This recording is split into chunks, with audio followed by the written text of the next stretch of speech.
Want to know the latest and hottest music hitting the airwaves? Don't be left out. Listen to the Golden State Media Concepts Music Podcast. It keeps you on the loop with everything you need to know from pop, rock, hip-hop, and the top 40. And we'll throw in news of your favorite artists, concert and tour dates, and so much more. Listen no further, because this is the gold standard in music podcast.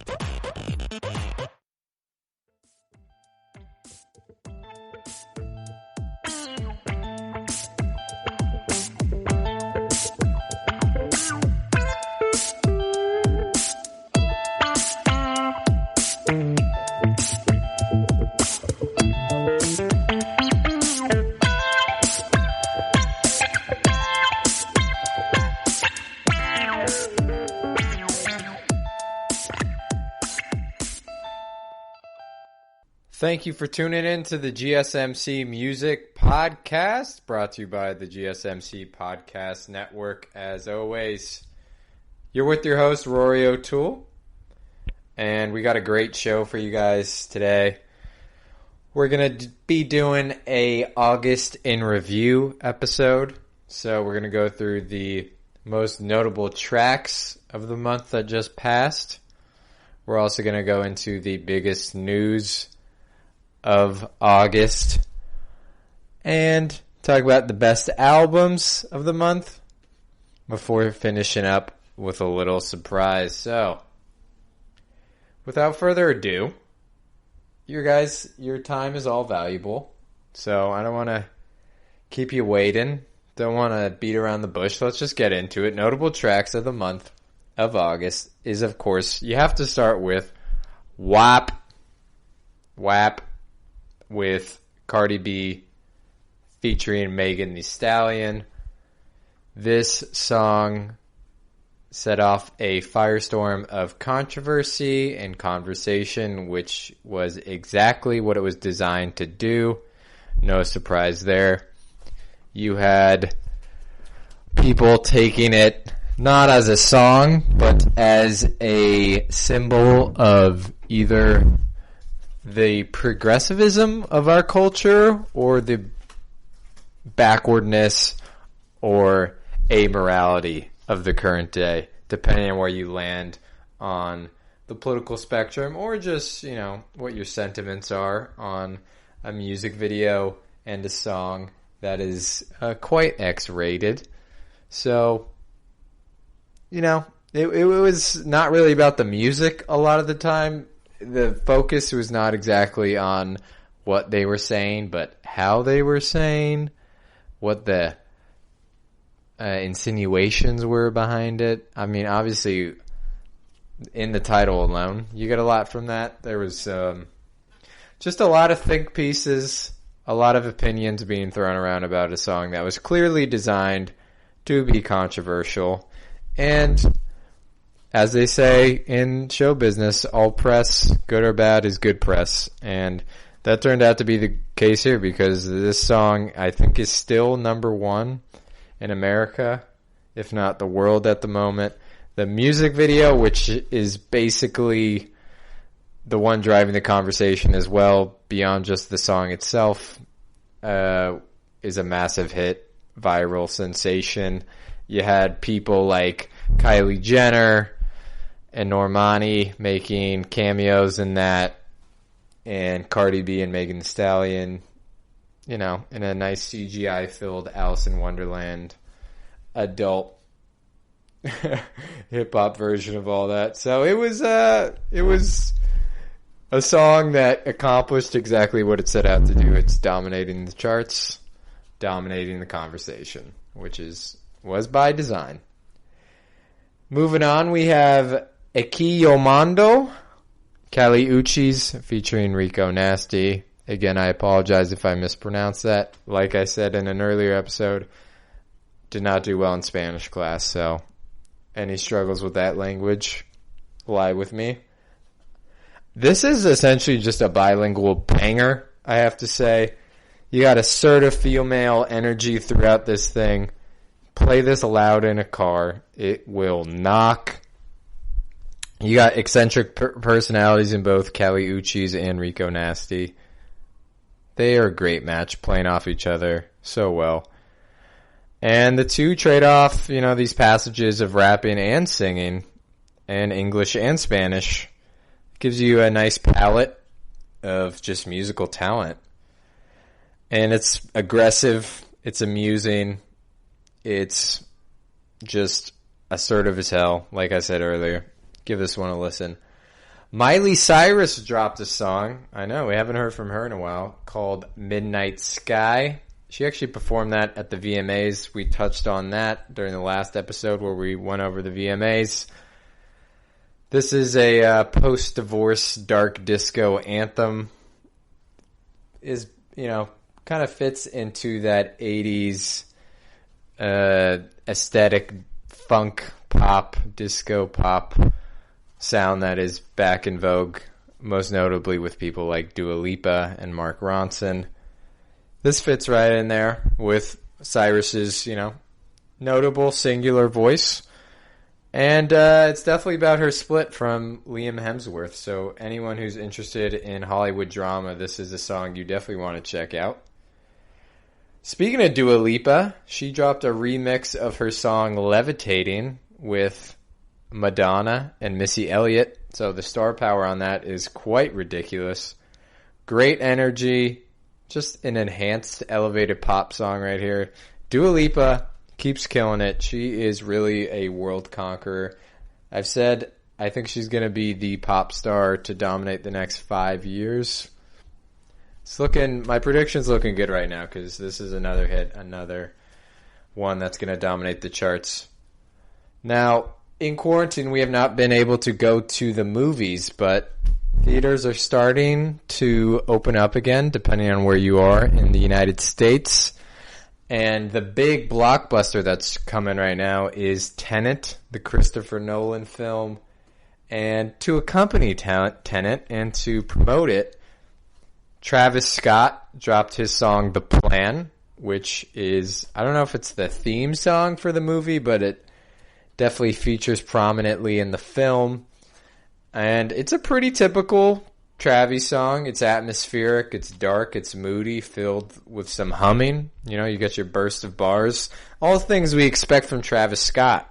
But what you don't usually get, and which I actually really enjoyed on this, was the driving drums, the thumping bass, the mysterious synth in the background. It feels like a great track for a movie, maybe during a scene of a lot of tension or building towards something.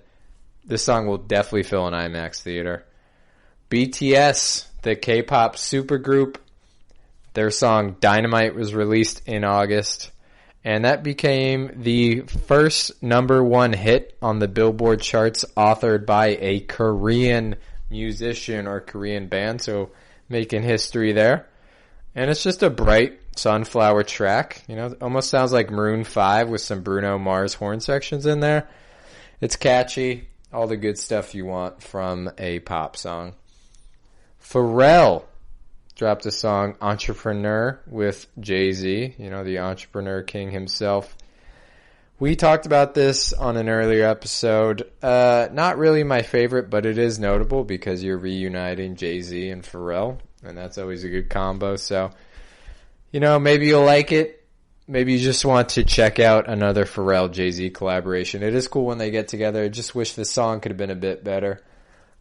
Robert Glasper, the jazz hip-hop legend himself, dropped a song, Better Than I Imagined, featuring Her, who I absolutely love as well. And for the July in Review episode, talked about Glasper's project with the jazz hip-hop supergroup Dinner Party, and named that as one of my best albums of July. He is just dropping even more heat these days, collaborating with this great singer-songwriter and Her, who has this jazz presence to her anyway, so it makes a lot of sense for them to work together. And according to a press release, the track will appear on a new Glasper project called Black Radio 3, set to arrive in 2021. And Glasper said, "Better Than I Imagined" is an ardent dedication to the value and virtue of black love. So it's definitely a very intentional track. We also have Black Thought from The Roots dropping Good Morning featuring Pusha T, Swizz Beatz, and Killer Mike. It's obviously super stacked with all those names, but funny enough, not actually produced by Swizz Beatz. He just appears on it. It was actually produced by Sean C., Sal Dalai, and LV. This is one of the hardest hip-hop songs of the year. Just, they all killed it. I have a lot of favorite lines from this. Black Thought, the thin line between savants and savages. Your life could depend on the laws of averages. What a bar right there. Pusha T's my favorite line from him. What's worse, the gift or the curse? The only way to celebrate a death is with a birth. That Maybach scene can be converted to a hearse. So that only way to celebrate a death with a birth might be another diss towards Drake. So just more fuel to that drama fire. And then my favorite line from Killer Mike was, push the D like Pusha T and kept my mind black thought. I mean, come on. That is great rapping on all their fronts right there. Killer Mike killing it as usual. I will say the beat could have been better. Beat's pretty mid, but, you know, just for those verses alone, it's a notable track. Blackpink, Ice Cream featuring Selena Gomez. We talked about this song. I believe maybe that was on the last episode too. Like I said, bouncy, catchy, pop, super track. You get Selena Gomez. It's going to dominate. It's going to be huge, and indeed it is. Calvin Harris dropped a collaboration with The Weeknd named Over Now. Smooth, syrupy groove that feels like the kind of R&B pop that Quincy Jones would have produced. Kind of alludes to that 80s aesthetic that I mentioned earlier that's really popular at the moment. The Weeknd really solidifying himself in that whole subgenre of pop right now. We also have Hunger for a Way Out by Sweeping Promises. This is kind of a underground post-punk track at the moment, but really making the rounds in punk fan circles on the internet right now. Truly impressive debut. They're from Boston. They seem to have a clear vision of who they are. And it's just that minimal post-punk, a little bit of lo-fi. And this title track, it's catchy, it's high energy, it's got that DIY sound. Love it. We also have Bubble Baby by Dame, another punk record there. This is goth punk, also from Boston. This is their debut project. And yeah, it's a standout, more aggressive version of Hunger for a Way Out. And then another punk record, Public Eye, Neat Machines, Red Flags. They're from Portland. This is art punk, so we're getting into the subgenres of punk right now. You get that deadpan delivery that's kind of like the Modern Lovers. And on this, you know, they got great lyrics like late to bed, late to rise, not healthy, wealthy and wise. Day in, day out, living without. Please check them out. They have a really great sound. Also, Fireboy DML Spell featuring Wande Cole. The rising Nigerian singer is on the forefront of what he calls Afro life sound. It's kind of somewhere between pop and Afro beat. But it's not Afro pop apparently. He's calling it Afro life. You know, kind of ambitious term for your own genre, but you know, this is an easy dance jam, nice vocal flourishes, great duet between an Afrobeat veteran and Wande Cole and this rising star in Fireboy DML. And yeah, this whole project, I say it's an honorable mention for Best Album of the Month. We also have Full Circle, Nas featuring The Firm. This is off his latest album, King's Disease. It's cool to see this NYC supergroup reunite. Spacious, low-key beat allows all three verses to come through loud and clear. Legends Never Die, Orville Peck and Cheyenne Twain. That is quite the combo. Two big names right there. Arena country sound, fit for a superstar duet. This is from Peck's new EP, Show Pony. Experience, Victoria Monet featuring Khalid. It's off the great album Jaguar. Another honorable mention for best album of the month. It's an electro funk sound. And the Khalid feature, it's kind of, it's not the best, but it's serviceable. But Monet just elevates the whole track. It's great. Pop Can also dropped a new album. And my favorite song off that is Some Me Love It, featuring Jada Kingdom, who is a rising star herself. This is, a good late night hookup sort of sound. And two more before we head out. Pace, Nubia Garcia, serves as just a great statement on what her music is. Whole range of emotions being expressed through these cascading chords and fantastic horn sections, and it's just dizzying greatness. And we're going to get into that album later because that is one of my best albums of July. And Angel Olsen released a new album. The title track, Whole New Mess. It's, downbeat. And she told NME it's about drug addiction, being addicted to alcohol, being on tour, not taking care of yourself. So, fits the rest of the record's deep sorrow. Okay, those are my notable tracks for August. We're going to take a break. After the break, we will be getting into the biggest news of August.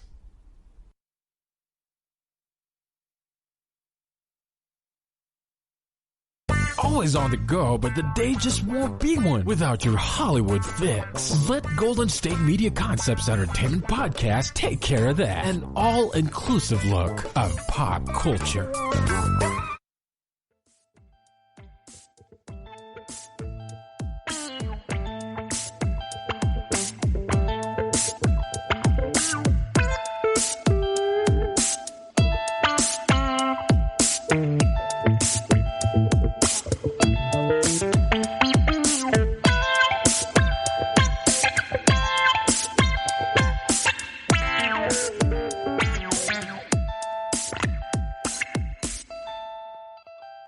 News of the past month. And who else would lead the biggest news but Beyonce? She dropped her visual album Black is King on Disney Plus, as it was meant to accompany the 2019 album The Gift, which was the soundtrack for The Lion King, obviously a Disney movie, so they had first dibs on this Beyonce project. And there's a real Baz Luhrmann sort of vibe to the whole film. It's very extravagant, very loud, lots of outfits, lots of color. And that's exactly what you want from Beyonce. And it's basically this ode to Pan-African thought and a celebration of Black culture and African heritage. And it extends more than it innovates as far as visual albums go, but it's certainly, one that it's going to be hard to avert your eyes from once it starts. And David Smith of the Evening Standard described the film as sumptuous, breathtaking celebration of ancestry, while The Guardian declared it a feast for the eyes, celebrating the beauty and richness of African culture with emotion and power. And, that is really what the album is. It really is a celebration of that heritage and that tradition in Black American thought. And while most artists won't have the power that Beyonce does, we could see more visual albums follow in the footsteps when it comes to creating full-fledged visual albums for streaming services. I discussed this in a few episodes prior where we went more in depth into this project. It is really significant when you're talking about the visual album as a form and innovating quality that we're going to be seeing into the future in music. I think so anyways. You could see these streaming sites incorporate, visual albums, pay for the production, license it, because it's a way for them to build their libraries and diversify their content and attract subscribers, which is the goal of all streaming services at the moment. It's just about building your subscriber base, and you need to do that with big names, and you will get that with the likes of Beyonce. But there's other artists out there, obviously. And it's a technique, where artists can bypass the traditional media of magazines, journalists, what have you. They can kind of skip the middleman and talk directly to their fans and be heard, and be heard from who they want to be heard from. And like I said, Beyonce's led the vanguard of visual albums, and while hers have been overwhelmingly expensive, I think there is a space for a more indie visual album in the future. And I think we're going to be seeing more of them because the barrier to entry is so low when you consider producing these things. Everyone has access to a camera on their phone and editing technology in their pocket. All you need is a group of friends and like a semi-coherent narrative to accompany the music, and you got a visual album. Easy. And that sets you apart from a ton of other artists. And as genres mold together and multimedia becomes the norm, art forms like the visual album will come together as well. And Black is King is really a great representation of all that. But without the implications of the visual album, it was just massive to have a new Beyonce project grace our ears, even though it was material we had heard before. To have the visual representation of that album was really, really cool. And I think this is a space that Beyonce is going to be moving in towards the future.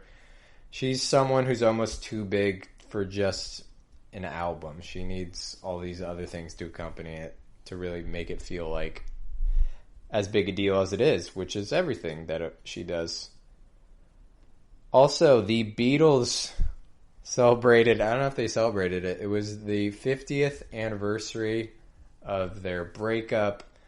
We discussed that on a previous episode, and, it was talking about the importance of it, first off, the history of it, and the impact. I urge you to go and re-listen to that if you have not yet. Basically, though, we concluded it was due to the death of manager Brian Jones, the collapse of Apple Corps, creative differences, and managerial disputes. That was sort of the perfect storm that led to their breakup that shook the music world and continues to reverberate to this day. When they broke up, it was as if music died. They were the innovators and the leaders of where music, at least popular music, was going. So when they broke up, it was very disorienting to not only their fans, but to the music industry in general, because they had relied for so long on the Beatles sort of innovating and experimenting and driving what the consumer product was going to be and what people wanted to hear. And when they broke up, it was, they were moored out in the middle of this proverbial sea, like, where do we go now? And the Beatles, they were the epitome of not just rock and roll music, but popular music in general. They were music. And like I said,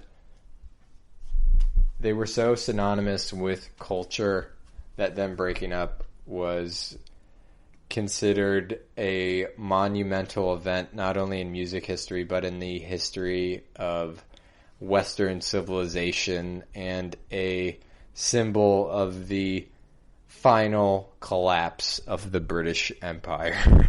That's literally how it was taken and digested by the public when it happened. And obviously they looked for a scapegoat. The familiar tales about it being Yoko's fault. And that was not really fair. In a way, though, the breakup was positive because it showed that artists were taking control of their careers and leveraging their own power. Something you didn't see before they broke up, like bands, once they were together, they kind of just stayed together unless, something really screwed up happened. So for them to, recognize their own power and their own fan base support and be like, we don't really need the music industry. We don't need the band to be successful. I'll be successful on my own. That was huge because now musicians are, take more control of their careers, but without the Beatles making moves like this, who knows, maybe that's just not the way things are done in music.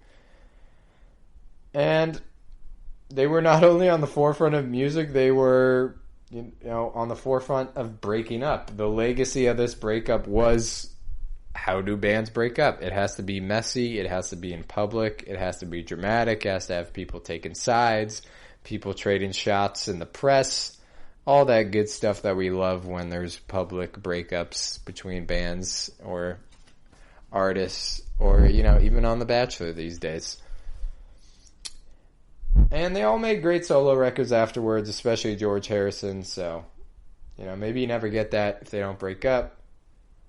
Basically, though, time, money, business, creative differences, growth just broke them up. 50 years later, though, still massive. Still feel like, man, it would have been great if we got a few more Beatles records, but you know what? You take what you can get. Also, huge news, Megan Thee Stallion confirmed what we all suspected, that Tory Lanez had indeed shot her in both her feet. The star with the number one hit, Savage, and WAP explained she was in a car in LA with a friend and Lanez, and they had an argument. She got out of the car, she started walking, and Lanez got mad and fired some shots towards her that ended up hitting her in her feet. This was all over TMZ. This was all up on the interwebs. Huge story. It was just like, oh my God, Megan Thee Stallion got shot? What? Oh, she got shot in her feet? What? She was with Tory Lanez? What? It was just one of those dizzying sort of Hollywood stories that was, both stupid and gripping and dramatic and sad and sort of hilarious all at the same time. And, she finally confirmed it. It was not confirmed beforehand. She had remained silent about it, but there was a lot of rumors spreading online that, it was fake, or this was all a publicity stunt, or yada, yada, yada. Somehow it was Megan's fault. So she felt like she had to come out and defend herself. And she actually said she had not come forward earlier because it was obviously a pending case. And in the initial interaction with police, she didn't immediately pin Lanez for the crime because she was fearful of police, obviously with the political climate being what it is. She wasn't taking any chances with law enforcement. So just a lot of layers to that story. Megan is obviously on to bigger and better things and just seems destined for superstardom for the next, let's say 5 to 10 years. But yeah, finally confirmed it. Tory Lanez, probably won't see him in America anytime soon. He is probably back in Canada awaiting a trial date and all that stuff. Yeah, it was a crazy story. Crazy story. And lastly, Obama dropped his summer playlist, as we are now accustomed to, Mr. President Barack Obama. He likes to share what he's watching. He shares movies, he'll share his TV shows. He likes to share what he's reading, shares what he's reading, what books he likes, and of course, share what he's listening to. And boy, did he drop a lot of songs. We had a whole episode on that as well. Again, urge you to go revisit that. And he had the likes of Billie Eilish, Maggie Rogers, Tiana Taylor, Rihanna, Drake, a weird amount of Party Next Door on this thing. And yeah, overall we decided that, it was a pretty good playlist. It wasn't a fantastic playlist. There's some songs that, I'm not the biggest fans of, or like why so much Party Next Door? It is utterly perplexing and just flat out strange that Obama listens to that much Party Next Door. And it's a bit hard to believe that he's actually, these are really his favorites. I'm not saying Obama doesn't listen to music. I'm not saying he doesn't have his favorite artists, but they do happen to match up with either A, what's popular, or B, what's critically acclaimed. So I do feel like there was some sort of vetting process, maybe some, press, public relations team people sending him songs and be like, oh, you should listen. Here's 10 songs, pick 5 that you like. And they're the 10 most popular songs or the 10 most critically acclaimed songs at the moment. So, that way he doesn't get clowned on Twitter for listening to, Nickelback or something. So overall, I'm a bit skeptical on how true this list is. It is public. It is, a public figure. So a part of me feels like he's afraid to share some songs. But he did say he had a few songs that I really found hard to imagine him listening to. Like Back at It by Lil Mosey and Lil Baby, which has lyrics like she, quote, has a fat ass. Obama, you're really listening to that? If so, you know what? If Obama's listening to that, I respect that he was honest enough to put that on the paper. I am skeptical, though. He probably didn't think nerds like me were really going to be airing out our critiques so publicly of his stuff. But, you get your Bob Dylan on this, of course. You get your country, you get your hip hop, you get your pop. You get your international hits. He's very conscious of, providing a wide range, a plethora of songs to show how cultured he is. And indeed the man is. I mean, the dude was president. Who am I to judge his music taste? But it was big news. That was some of the biggest news of August. After the break, we will be getting into the best albums of August. You're going to want to hear that.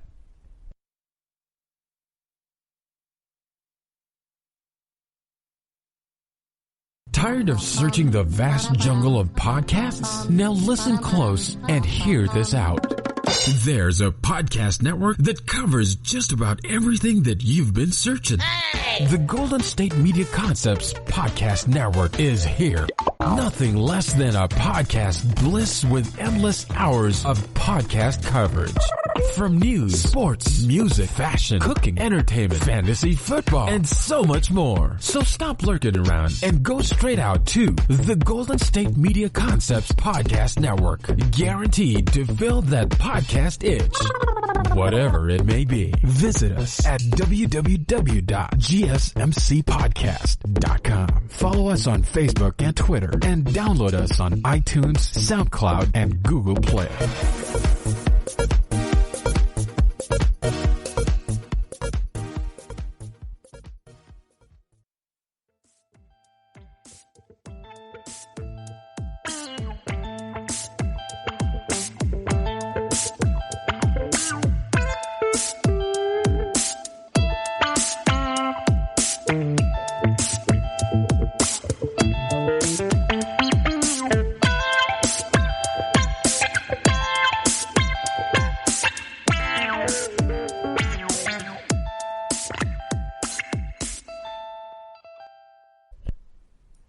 Segment 3, take 1.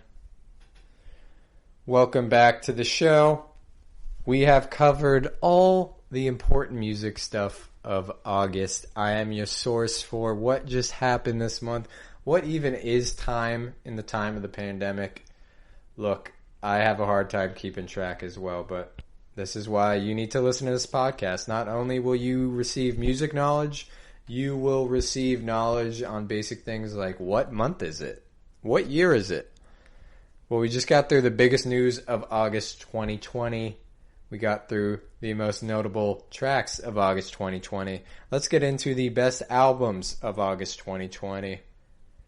Now, to start with, again, I'm going to be covering something we have covered earlier, and it's Burna Boy's Twice as Tall. Please listen to my episode on that. I know I keep begging you to listen to episodes, but what else are you going to do with your time? We're in a pandemic. Catch up on some podcasts, right? Anyways, Twice as Tall by Burna Boy. It's the star-studded follow-up to last year's African Giant, which is one of my all-time favorite albums. I absolutely adore that project. And on this one, Twice as Tall, we get guest appearances from the likes of Coldplay's Chris Martin, grime superstar Stormzy, hip-hop icons Naughty by Nature, and P. Diddy, Puff Daddy, a.k.a. Diddy, a.k.a. whatever he's calling himself these days. And you even get some Timbaland and Mike Dean production credits as well, so clearly this was an album that was going for world domination and crossover appeal into the States.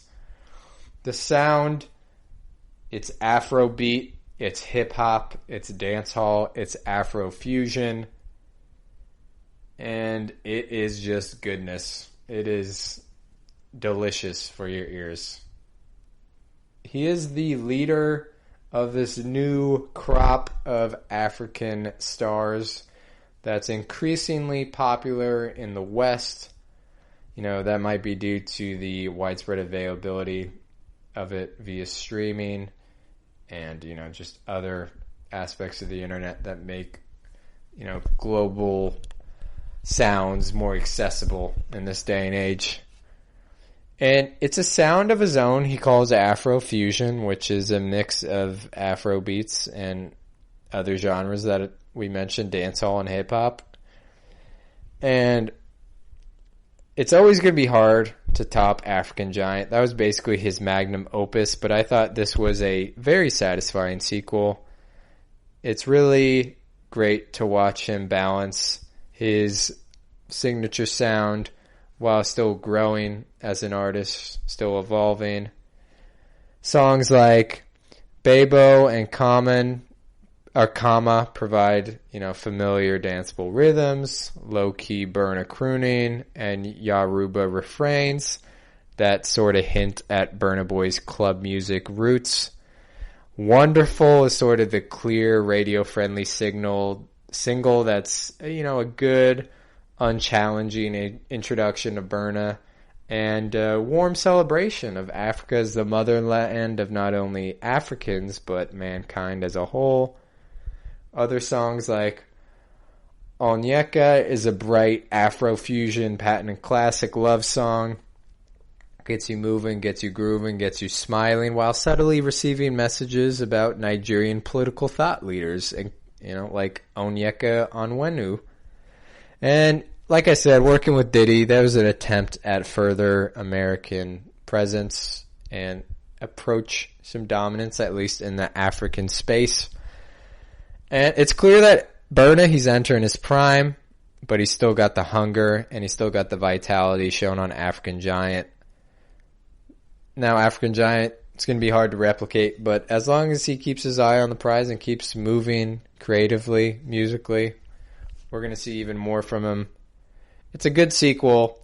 More importantly, Burna Boy represents the future of not only African music, but international relevancy in the West and in America. And it's going to be here to stay. It's not just Americans these days dominating the charts.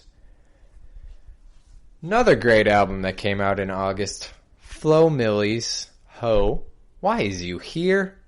It's the debut album from the 20-year-old Alabama rapper Flo Milli. It's become a hit, especially on TikTok and especially in the press. She's one of the best trash talkers in hip-hop right now. She's oozing confidence. She's going to be a star. I really think she's going to be huge. She's only 20. She's got a lot of years ahead of her. Now, 20 is not 20 for normal people. 20 in rap, you know. You age like dogs in rap. It's a young man's game. It's a young woman's game. But Flo Milli is just kind of finding her voice right now. And she has a very specific vision. She has her own style. She has her own sort of just vibe. And that is really important in standing out from the millions of rappers that are out there on the internet. So to break through, you really got to be unique. You have to be original. You have to be having something to say that other people don't. And she certainly does. You know, it only clocks in at 30 minutes, but it's highly repeatable. You get that repeat quality to it. So it's an easy listen, it's a quick listen, and it's a rewarding listen. And it's brash, it's arrogant, it's self-assured. It's the kind of immense confidence that is irresistible in a time where the world around us feels more vulnerable and uncertain than ever before. I wish I could be as confident as Flo Milli right now, because God, do we need that at the moment. She really knows who she is. She knows what her sound is, what her strengths and weaknesses are. And it really comes through on the music. I highly recommend you guys listen to it. If for nothing else, to be like, oh yeah, like in 2 years when she really blows up as the next big thing in hip hop, you can say, oh, I knew about Flo Milli before it was cool. You can be, you know, just a great little hipster brag right there, humble brag. Another great album, this was also in the hip-hop space, was Amine's Limbo. Amine, the Portland rapper, famous for hits like Caroline. This is his sophomore album. Delivers I think it's one of the year's strongest hip-hop records. His flow is smooth and melodic, and he's got great quips. It's funny. It's a little outlandish at times. You know, particularly on tracks like Pressure in My Palms. And he's got exceptional beats. Just great production in general, especially on songs like Burden and Woodlawn. Pressure in My Palms, you know, sees him working with Vince Staples and Slow Tie, and I thought both their verses were quite enjoyable. And he has a lot of help from other guests like Young Thug, Summer Walker, J.I.D., Charlie Wilson, and Injury Reserve. So he is able to grab a lot of great talents, a lot of great voices, get them on his project, which speaks to not only his great sound, but that he's respected by his peers, which is always good to know. And this project is essentially Amine talking about his maturity and how he realizes that growing up is sort of an illusion that you have when you're in childhood, and really being a grown-up is never having it figured out, but sort of working to get better and be as great as you can be every day. It's a very wise sort of message that undercuts and is basically the foundation of the whole thing. You get the vulnerability and honesty that shows tremendous growth from the radio-friendly content that we first heard with him. And it's an artist who's no longer trying to pretend he doesn't care. He clearly cares.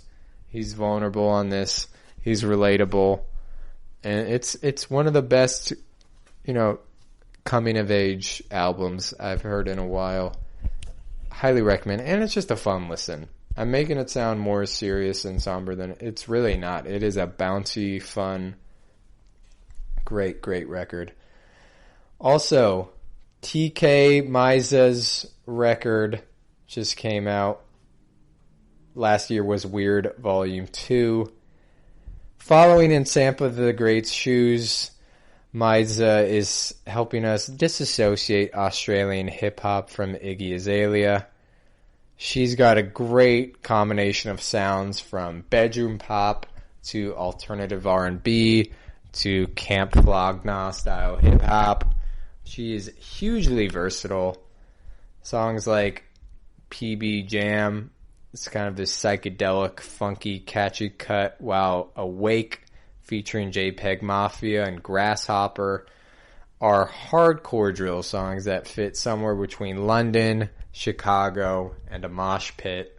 Her bars are unbelievable, and I didn't even know she could rap like that. Super aggressive, just that, you're ready to run through a wall after listening to those songs. But then you're also ready to lay with your significant other on other songs, like You Sad, that's just begging to be on an anti-pop playlist, while Don't Call Again is just a, perfectly executed R&B crooner. It's a quirky project, but it's approachable. It's going to win her fans and move her even closer into the mainstream. You're seeing a lot of blurring between what's mainstream and what's indie or alternative these days, and she is really at the intersection of that delightful confusion, I'd say. It doesn't really matter what's mainstream or what's indie at the moment. With the internet, everything's constantly brushing against each other. Those borders, those labels matter less and less.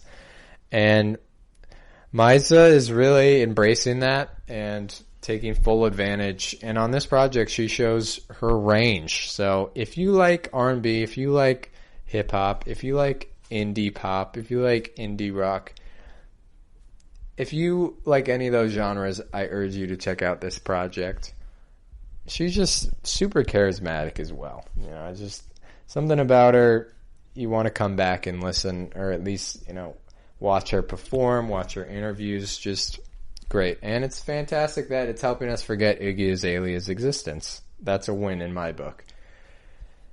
And before closing things out on the best albums of August, I have to shout out Nubia Garcia's Source. This is a debut album, but Garcia has been a rising star in the London jazz scene. She's got a lot of great press, a lot of credits on some great projects. And she's a saxophonist, and here she basically meditates on her family heritage and jazz history and the power of memory and diversity. It is really an interesting project and a just lovely listen. Hailing from an immigrant family, her mother is from Guyana, her father is from Trinidad. She grew up in the London borough of Camden. And as mentioned before, Pace is a fantastic song off that album. Lots of great tracks on it.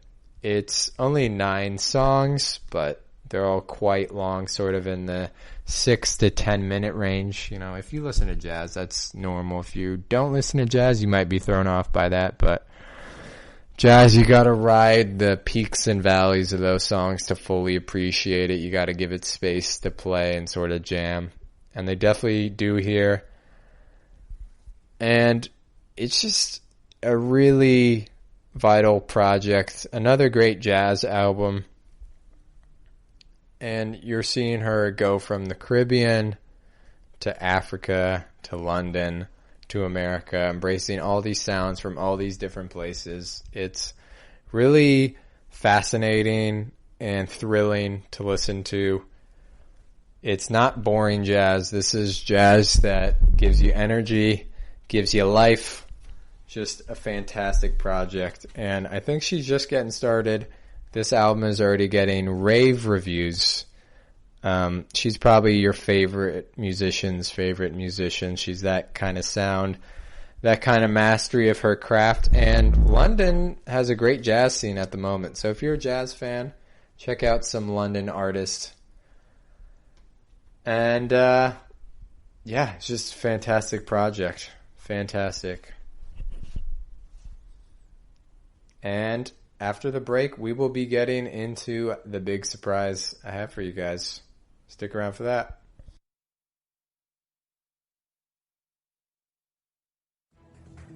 Want to find out what movies to go see? Then check out the GSMC Movie Podcast. It's your ticket to the latest movies, whether it's a new blockbuster event, romantic, comedy, or action flick. This show has got it all covered. They talk some what to go see now. Don't bother. What's hot on Netflix and everything in between. That's gsmcpodcast.com/movie-podcast. When it's all about the movies, it has to be this new show. Don't forget to like them on Facebook and follow them on Twitter. Visit gsmcpodcast.com for more info.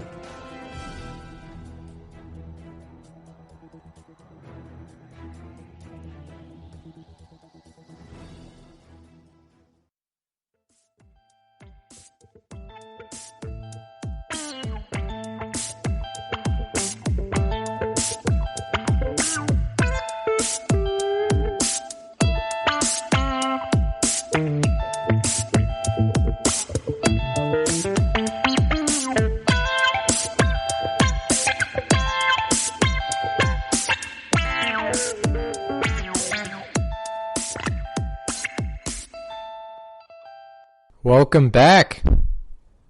We just got through an August review of music, so to switch things up, I promised you guys a little surprise.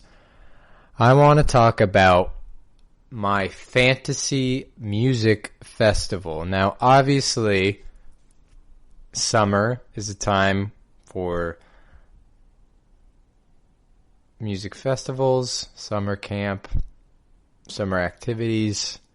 And with Labor Day happening now, it kind of symbolizes this sort of winding down of summer.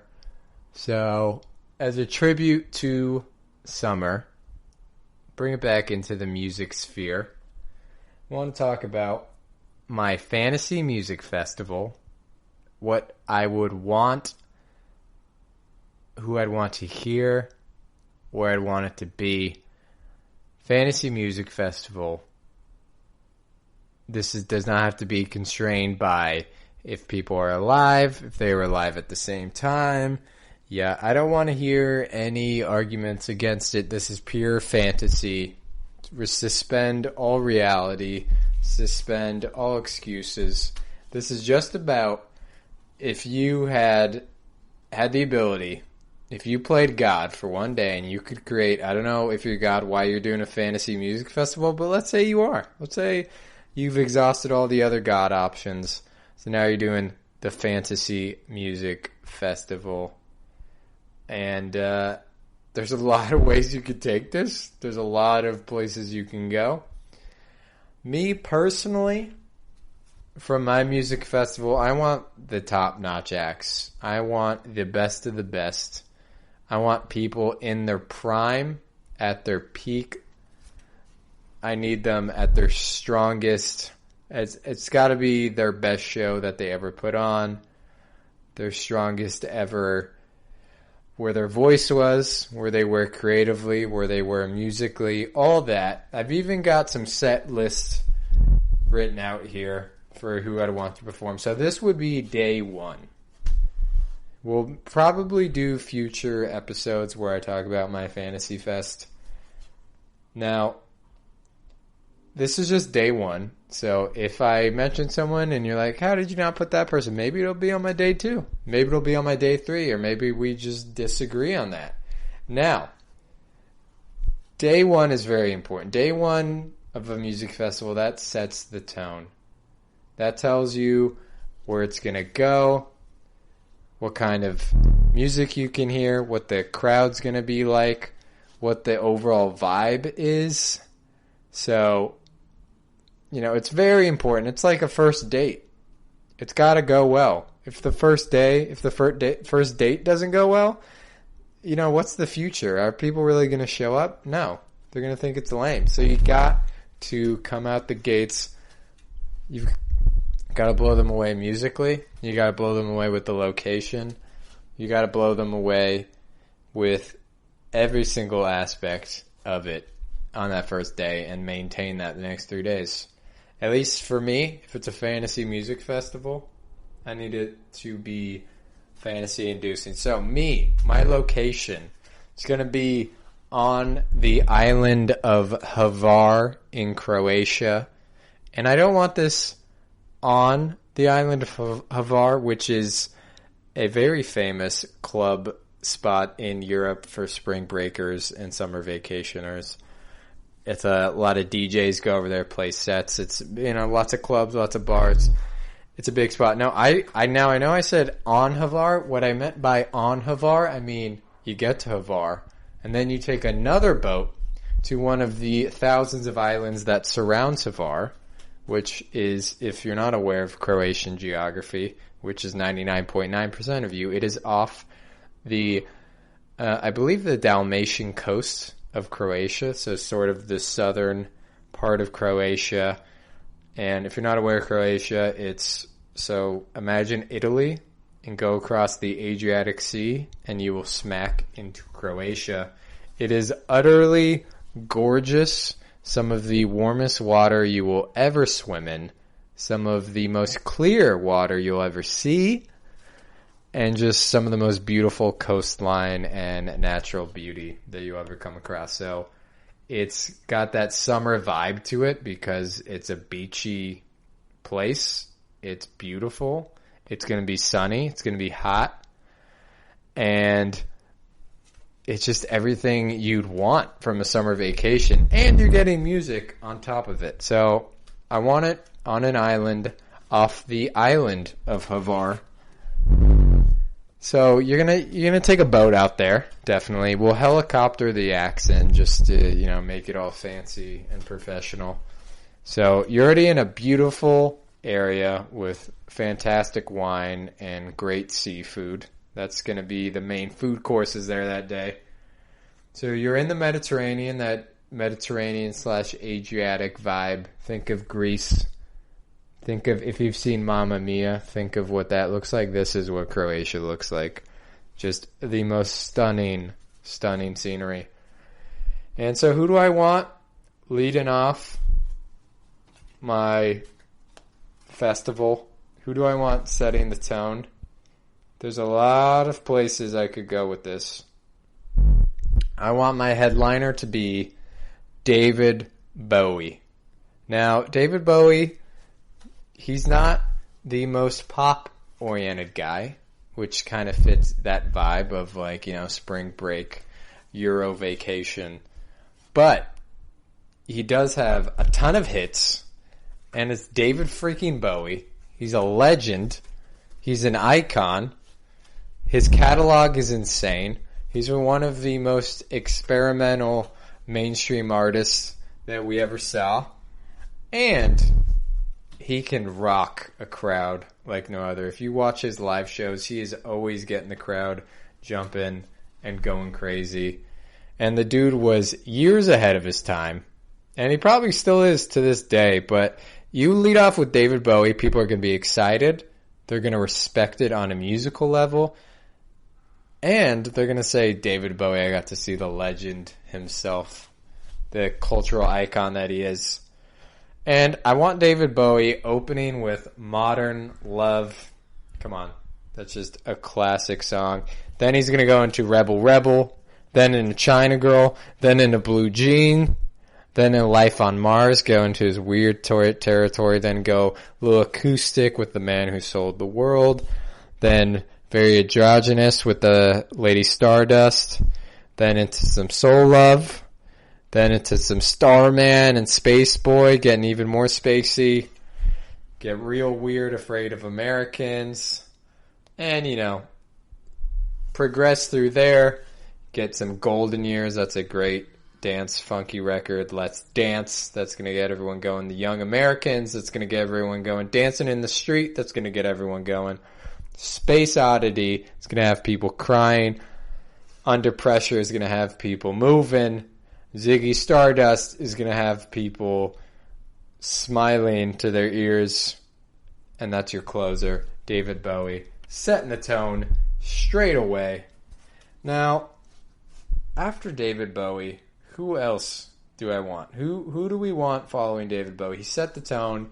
He's setting dance, catchy sort of sounds, but it's weird. It's experimental. but you love it. Who do I want after that? I want Tame Impala, contemporary band, obviously known for their psychedelic, increasingly electronic, poppy sound. That is going to play really well in that crowd. And they have a ton of radio hits already, so that'll please the basic people. And it's also just great on a musical level. Just if you're a pretentious hipster, you're going to appreciate it too. You know, you're like, you know what? Tame Impala, I have to admit, I liked, or at least when they first came out. So we're hitting all the quadrants there. And you're going to have all their great. You're going to have Let It Happen. You're going to have Disciples. You're going to have Half Full Glass of Wine. You're going to have Eventually. You're going to have Mind Mischief. Borderline, which is off their new album. You might even have Waves, their remix with Miguel. Maybe get a guest appearance with Miguel on that. I think that would be amazing. That would just... David Bowie to Tame Impala is a seamless transition. Both pop, but both experimental. So after that, I'm going to want, someone a little different genre. I want Whitney Houston coming in. The R&B queen herself. She is obviously maybe the best pop star of all time. I need her to absolutely dominate the crowd and just have everyone going nuts. And she certainly would. I mean, I want to dance with somebody. Think you're sitting in the ocean drinking, margaritas or something. I mean, that I don't know, that's peaking as in human existence right there. Maybe you get some Step by Step as well. My Name Is Not Susan, $1 Million Bill, Saving All My Love for You, Heartbreak Hotel, I Will Always Love You, Till There Was You. I mean, that's pick it. Higher Love, you probably want to close with the Kygo remix of that. That will just, like I said, Havar is known for its DJ scene. That fits in perfectly with that. Now, after Whitney Houston, I'm going to really change things up. I'm going to bring in some punk rock. But punk rock that you can groove to. Punk rock that has some reggae elements, some groovy elements. The Clash. So, they're going to get you, mosh pitting in the water. But they're also going to have you groove to some radio hits. Some of their more reggae-oriented songs. I mean, I just think that would be amazing to see the Clash follow Whitney Houston in the middle of Croatia. I mean, that is just almost too much stimulus for your brain. Both super high energy, though. It's both just a cardio workout in general, really. And yeah, well, you're going to get your Clamp Down. You're going to get your Bank Robber. You're going to get Janny Jones. You're going to get London Calling, obviously. Police and Thieves. Should I Stay or Should I Go? Everything you want from a Clash show. And you're going to get them at their peak. Now, after the Clash, kind of punk, high energy, let's go to the, sort of punk but poppy hip-hop version of that. Tyler, the Creator. Obviously, he has his own music festival known as Camp Flog Gnaw, which takes place at Dodger Stadium in LA, I believe, every summer until this one, obviously. That dude knows how to rock a crowd. That dude will get everyone jumping, everybody dancing. He, just released, I think last year, Igor. That was a fantastic album. That album alone, if he just played that album, would get people going crazy. But, he could also play from Flower Boy, 911, Mr. Lonely. He could play some oldie from Odd Future. Best Interest, his newest single. He played Yonkers, really go back to the Odd Future days. There's just so much you could choose from him. And I just want him not only just for the songs, but just for the energy he brings to a crowd. The dude is infectious and just a ball of youthful exuberance. You need that at a fantasy festival. And after Tyler, the Creator. I want a short set, but an effective set from Young Thug. The hip-hop's favorite weirdo. The dude has the most unique flow, the most unique voice, but damn, does he have some amazing songs, great beats, and that dude is just going to have everyone going crazy, especially right after Tyler, the Creator. I feel like that's a good transition. So you got everyone really vibing to that. Imagine just Hot featuring Gunna going on that lifestyle with them. The London, which just came out. Hercules, Problem, maybe some Pick Up the Phone. You know, you could get Travis Scott coming out on the songs he's featured on. Maybe Havana gets played, the Camila Cabello radio hit that was. I would just love it. Young Thug is one of my favorites. Dude is just, he's an innovator. He really is. And he brings cred, and he brings great vibes to this festival. And to close it out, I want the Afro beat godfather himself, Fela Kuti, the man, the horn sections, the stage presence, the political opinions, the bohemian attitudes, the lust for life, and the fearlessness of death.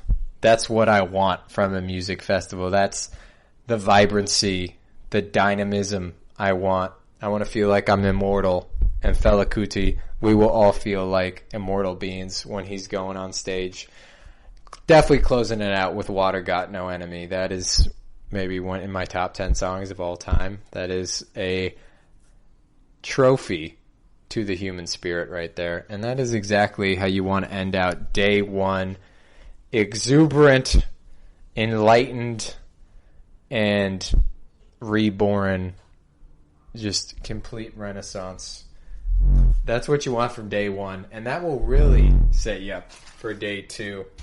That's what I got for day one Fantasy Festival. We are in the Adriatic Sea, and you get all kinds of great artists.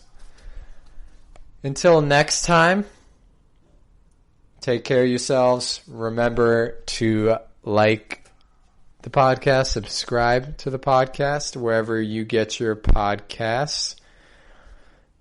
Check out those old podcast episodes I mentioned. Check out the other amazing podcasts on the entire GSMC podcast network. You know, leave a review. That really helps us out. Spread the word. Just, if you like the podcast, spread the good news. Spread the gospel of the GSMC Music Podcast. Love you guys. Till next time. Happy listening. Happy vibing. Peace. You've been listening to the Golden State Media Concepts Music Podcast, part of the Golden State Media Concepts Podcast Network. You can find this show and others like it at www.gsmcpodcast.com. Download our podcast on iTunes, Stitcher, SoundCloud, and Google Play. Just type in GSMC to find all the shows from the Golden State Media Concepts Podcast Network, from movies to music, from sports to entertainment, and even weird news. You can also follow us on Twitter and on Facebook. Thank you, and we hope you have enjoyed today's program.